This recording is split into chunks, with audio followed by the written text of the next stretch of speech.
Welcome to On Texas Football. I'm Bobby Burton. Welcome to Lunch with the Coach, sponsored by our friend Laura Baker, your Austin area realtor. Coach Bob Shipley and Coach Bryan Erwin join me each and every week for this one. I got to be honest, guys. The coaches are a little giddy today. They're a little chippy after the win. They're very, very excited. We're going to talk about a number of different aspects of this game and what they wanted to talk about, and I'm going to let them kind of just go at it. Let's start with the coaches want to say Quinn Ewers right now and his performance. He has officially, quote unquote, improved year over year. It wasn't fool's gold against Colorado State. What they're seeing right now is legit. Bryan, you take it away, and then Coach Shipley, you comment too, if you don't mind. Yeah, he just doesn't get rattled. He's so poised now, stepping up in the pocket. I think that's what most of us agree on is his pocket presence, his gap escapes, knowing when to step up, knowing when to escape out over the top. But his ability now to step up in the pocket, deliver, make the throws, the big third down throws, or especially early in the game, converting a couple of those big third down throws. I mean, he just set the tone for us to get us settled down.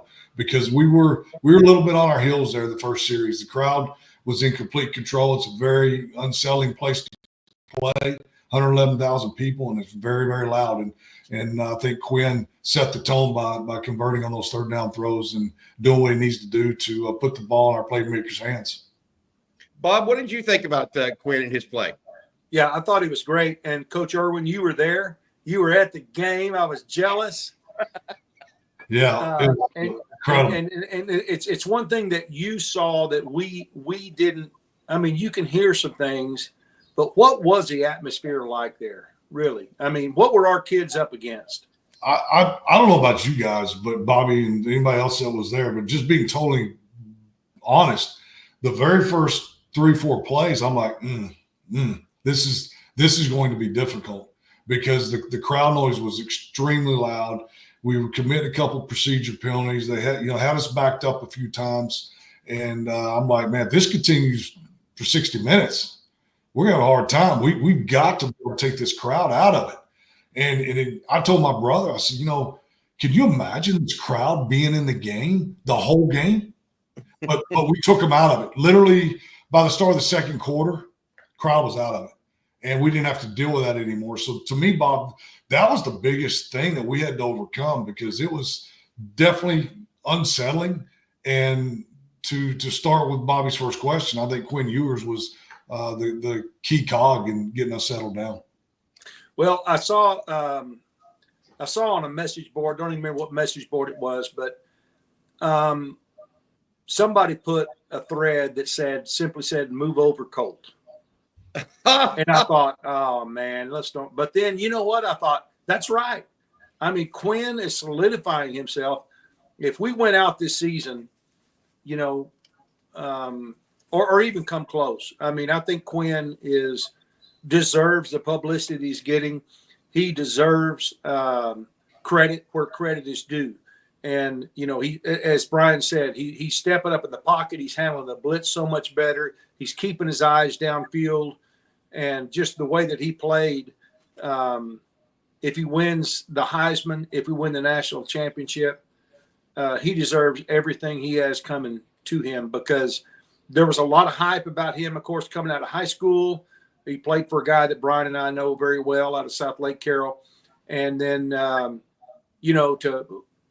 to transfer from Ohio State to Texas, still it was all hype. The first season was a little bit rocky, second was better. And now the dude, his nuts have dropped, if I can say that. And he's balling out. I mean, he is, in my mind, the best quarterback in the country right now. He's got the best group of receivers. We lost Jaden Blue for a while. What did we do? We ran at him. We took our subs and ran right at him, with success. And so when you have that kind of depth in your running back situation, and you've got confidence in the offensive line was incredible. I made a crazy comment. They said, what's your crazy prediction? And I couldn't think of anything crazier than Texas would outgain Michigan rushing. I thought, there ain't no way that's going to happen. But we did. I mean, we held Michigan to 80 yards rushing. That's crazy. That's even when you throw in the long Wingo run, we still outgain them. Yeah.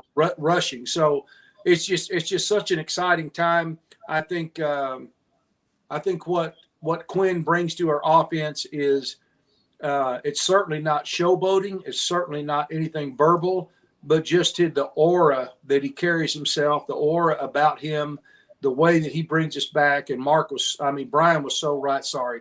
Bryan has a brother named Mark. But what Bryan said was so true. And that is, Quinn is he's a guy that we all hope that he would be, and everybody looks to, and he makes us go.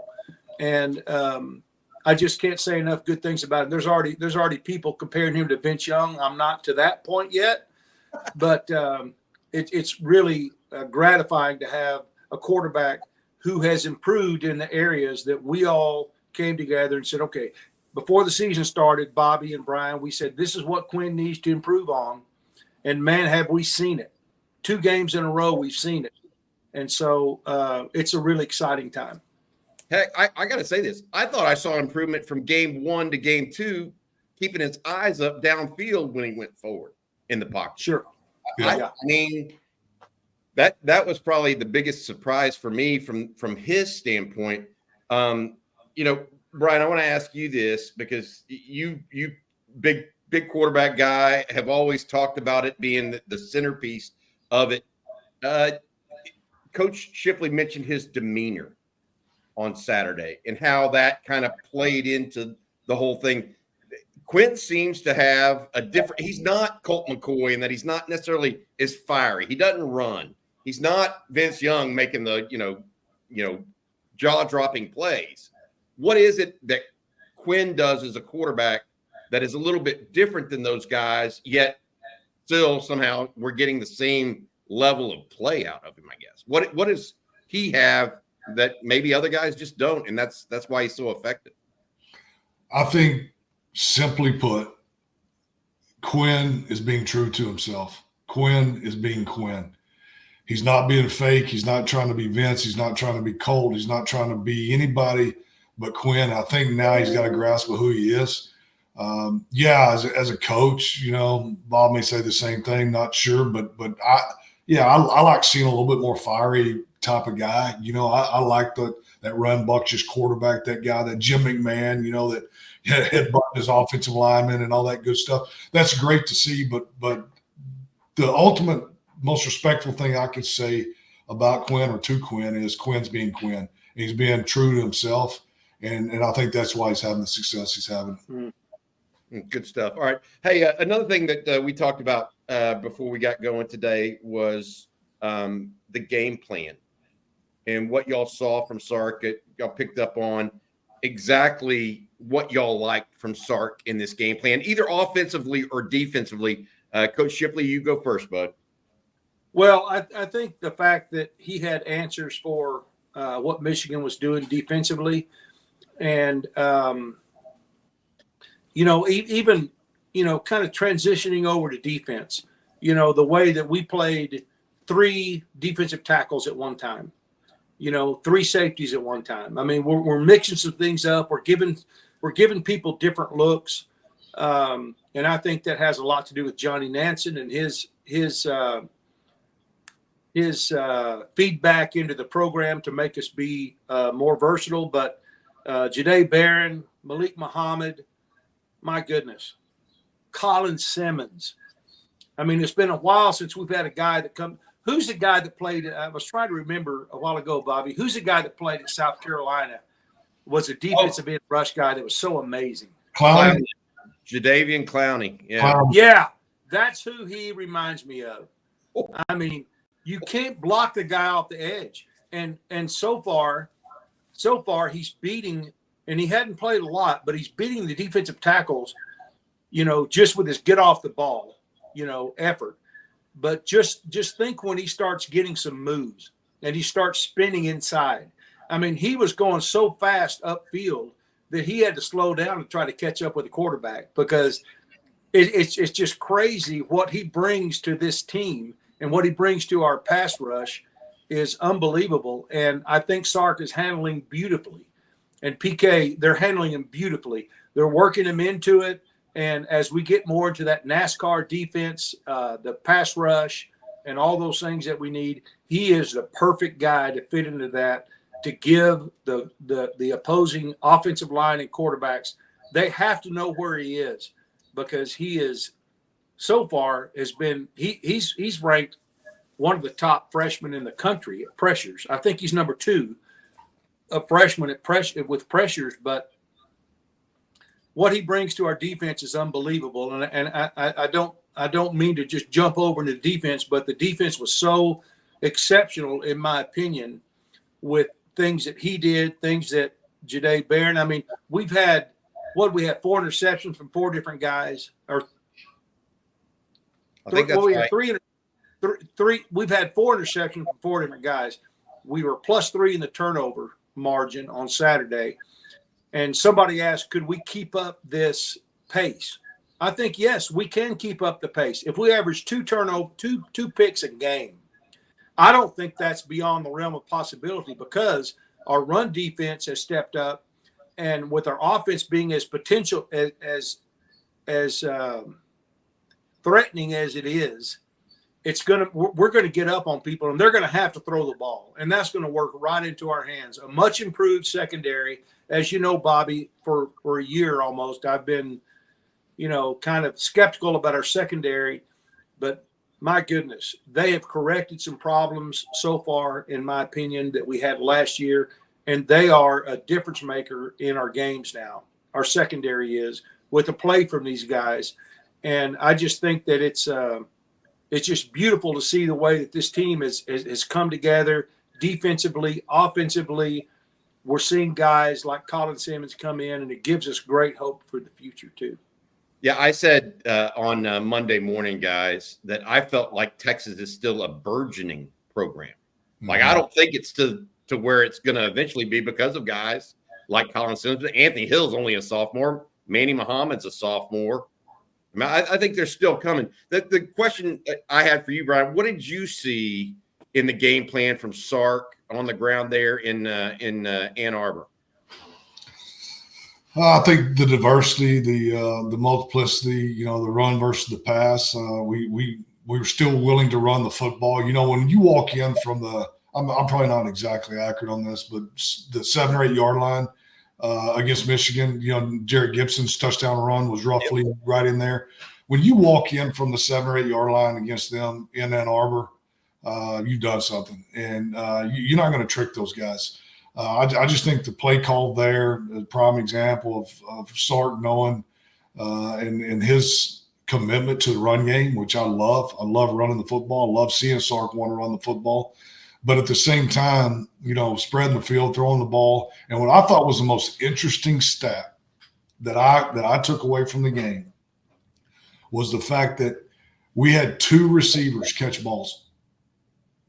We had 2 running backs. We had 2 receivers catch balls. We had 2 running backs catch a ball. We had Gunnar Helm catch a ball. I believe we had 5 total receivers catch balls, with Gunnar Helm having 7 receptions and both backs having a couple apiece. So was that part of the game plan? I don't know. I don't know the ins and outs of the game plan, but how the game plan or the game unfolded, it was heavy tight end production, heavy get the ball to the backs out of the backfield production. And I have to believe that was part of the game plan, especially when we're getting the ball to our backs out in space, out in the flats, and on those bubble routes and those arrow routes and things like that. But having your tight end catch 7 balls and really only 2 receivers, true wide receivers catching a pass, tells me something.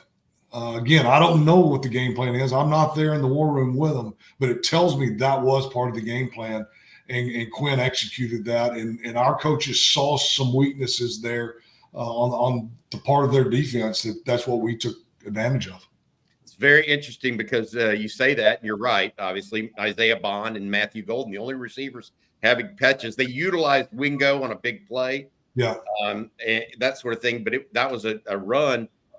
I'm looking at it, you're saying all that. 2 wide receivers catch a pass, yet they score 31 points. Yeah. That's production. All right, Bryan, you wanted to talk about red zone. Before you do that, I want to say thank you to our sponsor real quick. That is Keller Williams Realty Expert, Laura Baker. She is one of a kind. Give her a call, 512-784-0505. If you're moving to, from, or within the Austin area, there's only one call you need to make. That is Laura at AndyAllenTeam.com. She works with you.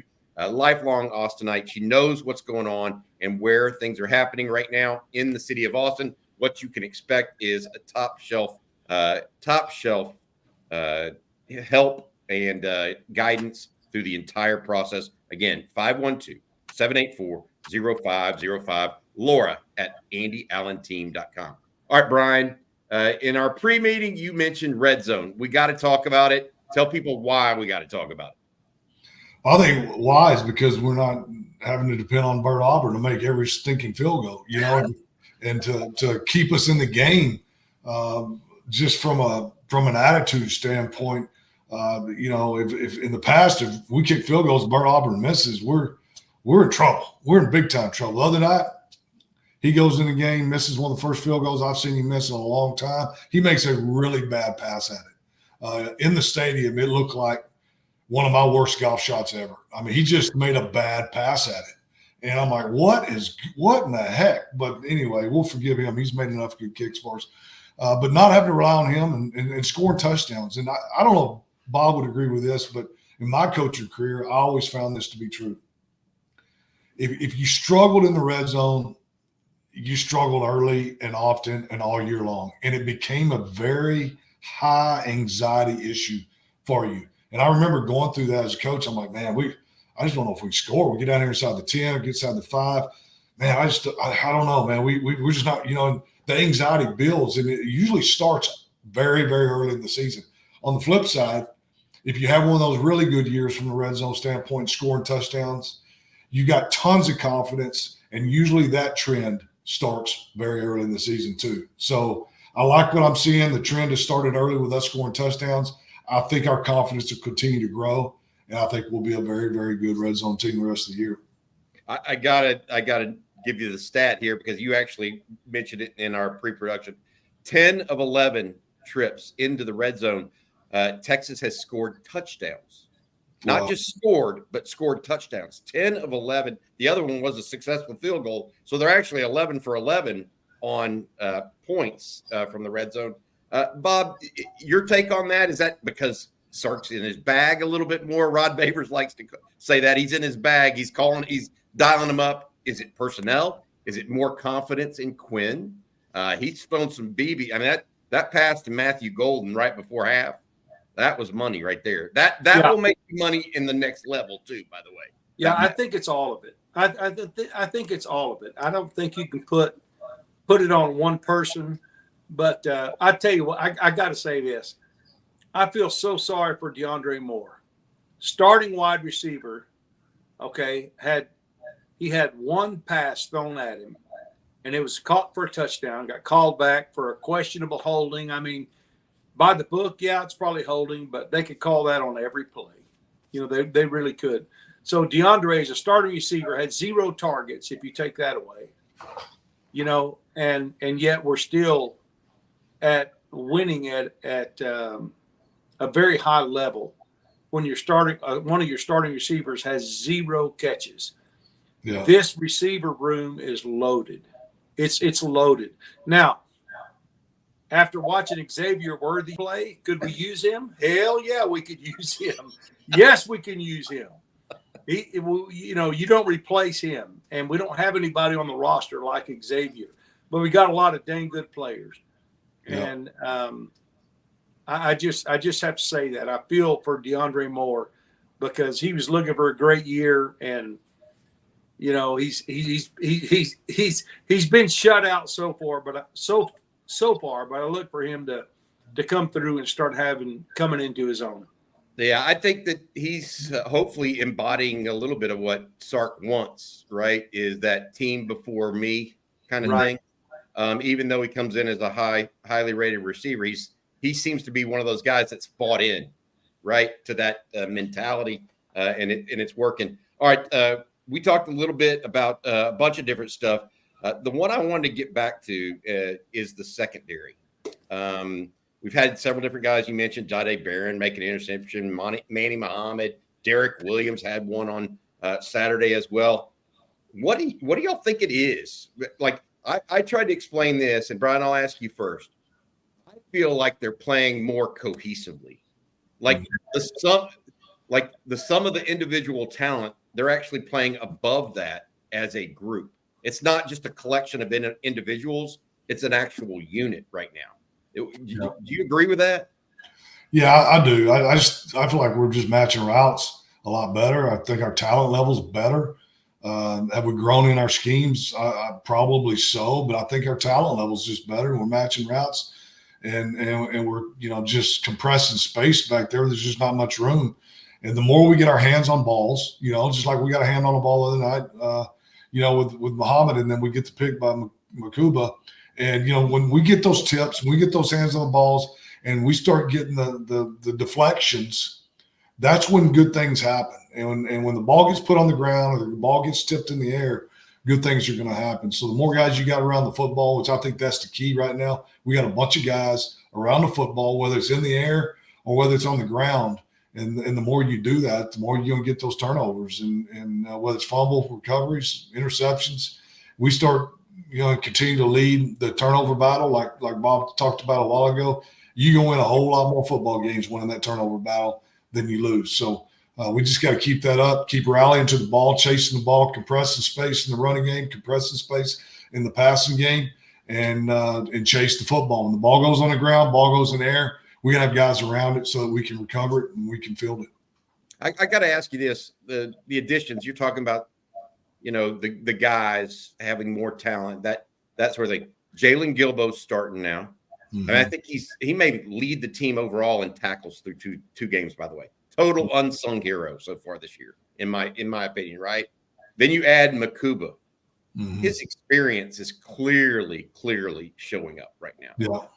What did you think of those two? Are those I love the differences, and I don't know what it is. They're just better.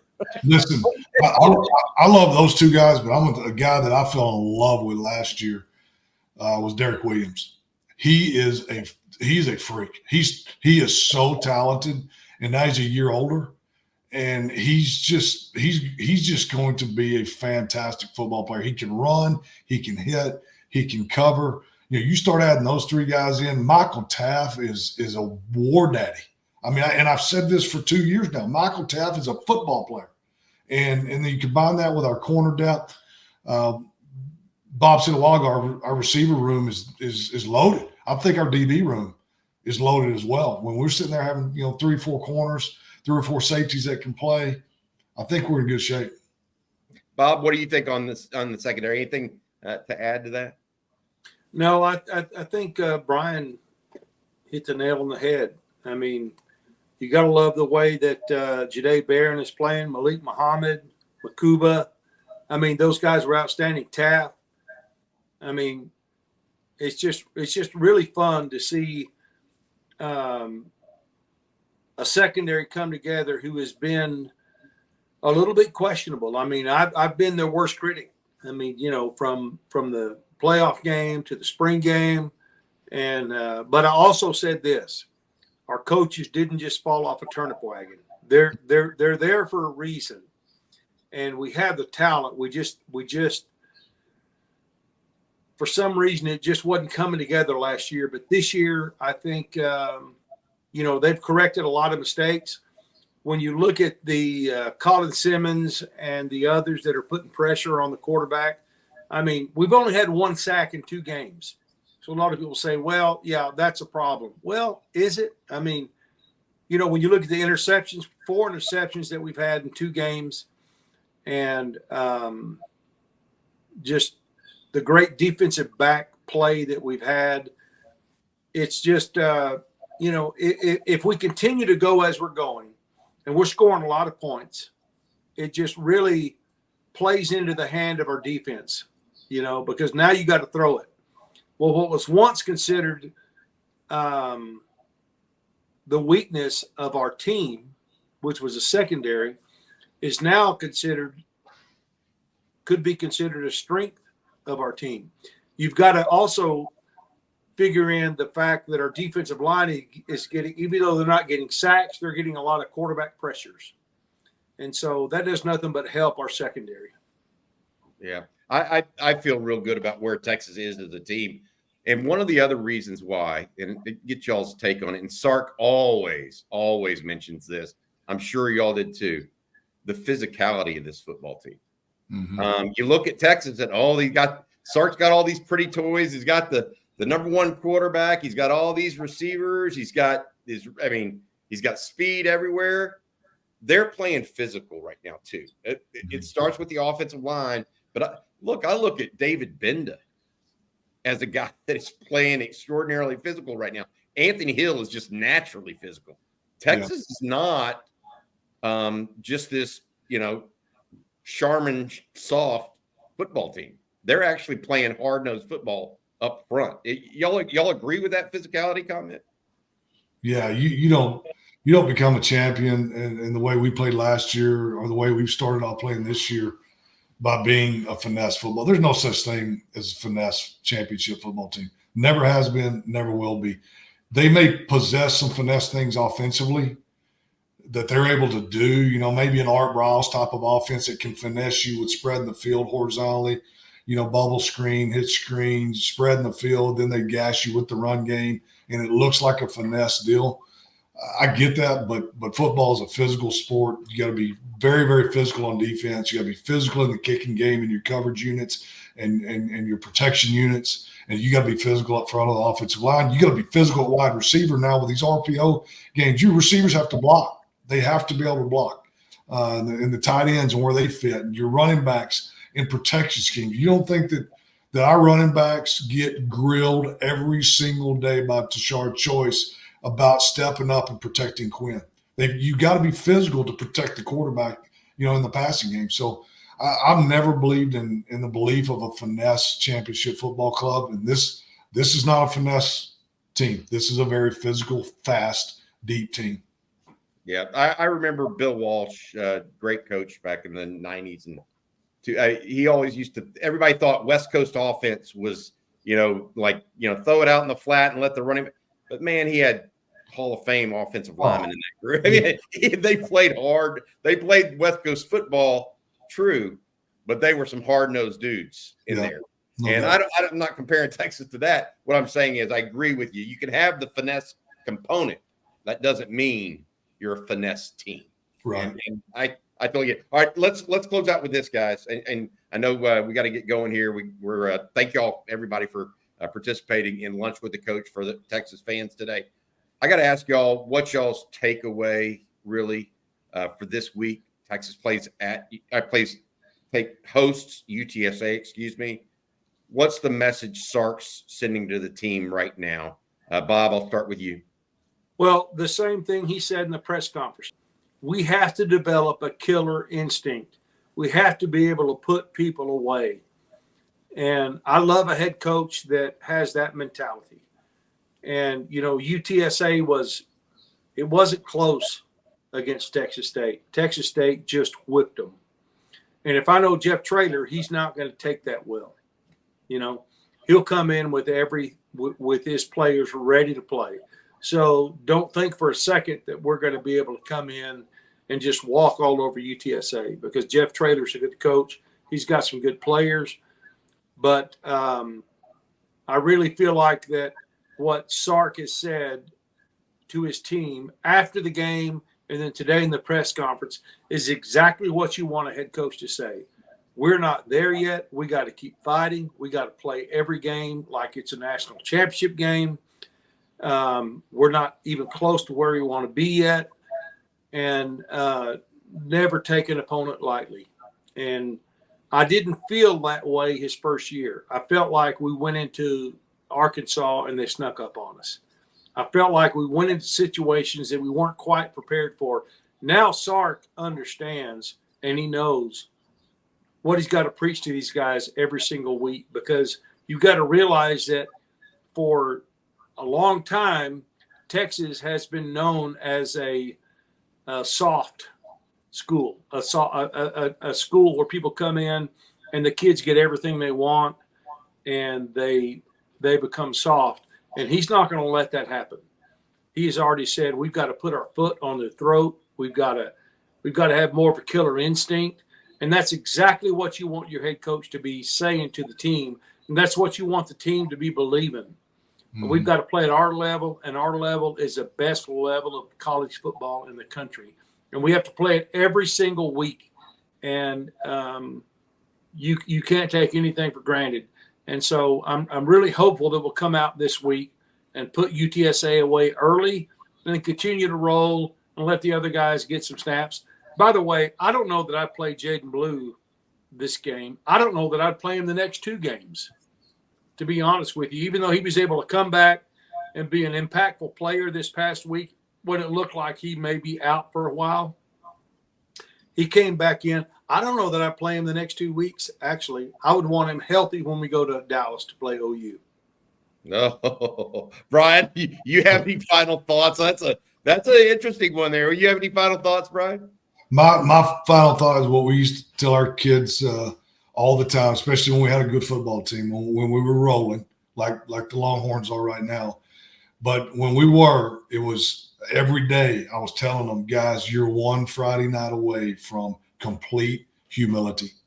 And what Sark's talking about and what Bob's mentioned as far as what Sark's talking about, that's basically what he's saying. You're one Saturday afternoon or one Saturday night away from complete humility. So you have to prepare this week at this day, just like you prepared last week on this day. And you take it one day at a time, 5-minute segments at a time. And you do what you got to do on offense, the defense, the kicking game, the weight room, the nutrition, academically, seeing the trainer, taking care of your body, eating right, drinking plenty of water and hydrating. It's the same process, one day at a time, because you're one Saturday afternoon from humility. And Notre Dame was a prime example of that last week. So that's what he's guarding against. That's what Coach Shipley was referring to a while ago.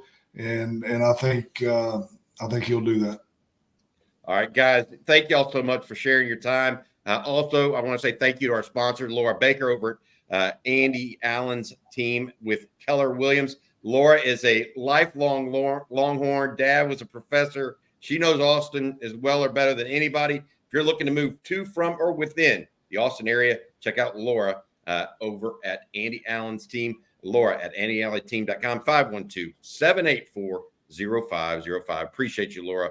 And know Laura was excited about the win on Saturday as well. She was there. I know she was there. She tried. Bryan Erwin was there. Yeah.